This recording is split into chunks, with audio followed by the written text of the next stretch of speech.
ہر انتخابی امیدوار جو قومی اور صوبائی اسمبلی کے الیکشن لڑ رہا ہے اس کے لیے لازمی ہے کہ ہر پولنگ اسٹیشن کے ہر بوتھ کے لیے پولنگ ایجنٹ کا تقرر کرے۔ پولنگ ایجنٹ کا تقرر اس لیے ضروری ہے کہ انتخابات والے دن پولنگ ایجنٹ منتخب نمائندگی کر رہا ہوگا پولنگ اسٹیشن میں۔ پولنگ ایجنٹ آپ کا خواتین کے لیے خواتین کی نمائندہ ہوتی ہیں، اسی طریقے سے مرد حضرات کے لیے مرد پولنگ ایجنٹ نومینیٹ کیا جاتا ہے۔ پولنگ ایجنٹ کے ڈیفرنٹ فرائض ہو سکتے ہیں، اس میں سے ایک یہ ہے کہ سب سے پہلے پولنگ ایجنٹ کے سامنے تمام پولنگ ایجنٹس جو اس دن پولنگ اسٹیشن پہ موجود ہیں ان کے سامنے پریسائڈنگ آفیسر بیلٹ باکسز لے کے آئیں گے۔ ان بیلٹ باکسز کی سیل کھولی جائے گی اور ان سیل کو کھولنے کے بعد ان بیلٹ باکسز کو الٹا جائے گا اور اس سے یہ چیز ظاہر کی جائے گی کہ بیلٹ باکسز بالکل خالی ہیں اور اس میں پہلے سے کوئی ووٹ موجود نہیں ہے۔ یہ عمل تمام پولنگ ایجنٹس کے سامنے دہرایا جائے گا اور اس کے بعد متعلقہ پریسائڈنگ آفیسر دوبارہ سے ان بیلٹ باکسز کے اوپر سیل اپلائی کر دے گا۔ پولنگ ایجنٹ کا یہ رائٹ ہے کہ اگر وہ چاہے تو خود سے بھی ان بیلٹ باکسز کے اوپر سیل اپلائی کر سکتا ہے۔ اس کے لیے اس پولنگ ایجنٹ کے پاس پہلے سے ماچس، موم بتی اور سیل کا موجود ہونا لازمی ہے۔ اس کے علاوہ پولنگ ایجنٹ اس بات کو بھی یقینی بنائے گا کہ الیکشن کے دن پولنگ اسٹیشن پر تمام احکامات اور تمام عمل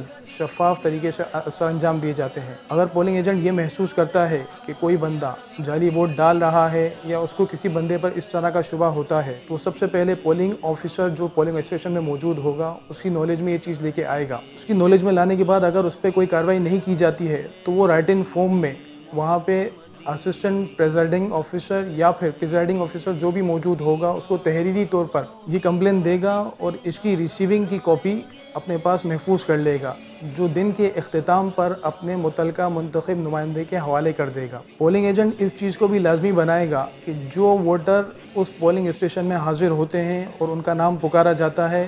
وہ ان پولنگ ووٹرز کی اپنے پاس مینشننگ کرے گا، اپنی لسٹ میں ان کے نام کے آگے ٹک مینشن کرے گا۔ پولنگ ایجنٹ اس چیز کو بھی یقینی بنائے گا کہ الیکشن کا عمل اور تمام کارروائی ٹائملی بیسس پر کمپلیٹ کی جاتی ہے اور بیچ میں کوئی رکاوٹ نہیں آتی ہے۔ اسی طریقے سے پولنگ ایجنٹ کے ذمہ داریوں میں سے ایک ذمہ داری یہ بھی ہے کہ دن کے اختتام پر جب ووٹس کی کاؤنٹنگ شروع ہوتی ہے تو وہ اس چیز کو یقینی بنائے کہ وہ وہاں پر فزیکلی موجود ہے، کاؤنٹنگ کے عمل کو پراپرلی دیکھ رہا ہے اور اس چیز کو یقینی بنایا جا رہا ہے کہ تمام ووٹس شفاف طریقے سے کاؤنٹ کیے جا رہے ہیں۔ اس کے ساتھ ساتھ پولنگ ایجنٹ کے حقوق میں سے ایک یہ بھی ہے کہ اگر کوئی ایسا ووٹ پایا جاتا ہے جن میں یہ واضح نہیں ہے کہ انتخابی مہر کس انتخابی نشان کے اوپر ہے یا پھر سیاہی کی زیادتی کی وجہ سے 2 یا 3 انتخابی نشان کے اوپر سیاہی واضح ہو رہی ہے، تو اس میں پولنگ ایجنٹس کا یہ رائٹ ہے کہ وہ تمام پولنگ ایجنٹس متفقہ طور پر ایگری ہوں کہ یہ کس انتخابی نشان کے اوپر مہر لگی ہوئی ہے۔ اگر وہ ایگری نہیں ہوتے تو پھر وہ آپ کا ڈسپیوٹڈ ووٹ ہو جائے گا اور نارمل کاؤنٹنگ میں شمار نہیں ہوگا۔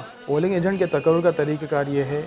کہ متعلقہ امیدوار یا چیف پولنگ ایجنٹ اس پولنگ ایجنٹ کا فارم فل کریں گے۔ اس فارم پہ اس بندے کا نام، اس کے والد کا نام، اس کا CNIC number, polling station number, متعلقہ حلقے کا نام اور اس کے ساتھ ساتھ جو بھی متعلقہ امیدوار یا چیف پولنگ ایجنٹ جو فارم پہ سائن کر رہا ہے اپنی اسٹیمپ اس پہ افکس کرے گا۔ اس کے ساتھ ساتھ اس میں یہ چیز بھی اہم ہے کہ 2 یا 3 یا پھر ملٹیپل فارم پہلے سے سائن اور اسٹیمپ کر کے رکھ لیے جائیں تاکہ اگر کسی پولنگ اسٹیشن پر متعلقہ پولنگ ایجنٹ نہیں پہنچ پاتا ہے یا لیٹ پہنچ پاتا ہے تو اس کی جگہ دوسرے بندے کا تقرر کیا جا سکے۔ پولنگ ایجنٹ کو اس چیز کو بھی یقینی بنانا ہے کہ پولنگ اسٹیشن میں داخل ہونے سے پہلے وہ اپنی کٹ اپنے متعلقہ امیدوار یا پھر چیف پولنگ ایجنٹ سے حاصل کر لے۔ کٹ یا پھر لفافے میں وہ تمام فارم دستیاب ہوں گے جو پولنگ اسٹیشن میں پولنگ ایجنٹ کو ڈیورنگ دا پولنگ کے عمل بھرنے ہوں گے۔ اس کے ساتھ ساتھ اس لفافے میں یا پھر کٹ میں کچھ بلینک ڈاکیومنٹس بھی ہوں گے، قلم بھی موجود ہونا چاہیے اور وہ کارڈ بھی پولنگ ایجنٹ اپنے ساتھ رکھے گا جو اس کے متعلقہ امیدوار یا چیف پولنگ ایجنٹ نے اس کو فراہم کیا ہے۔ یہ کارڈ اس امر کی نشاندہی کرے گا کہ یہ پولنگ ایجنٹ متعلقہ امیدوار کی طرف سے نومینیٹڈ ہے اور اس کی نمائندگی کر رہا ہے۔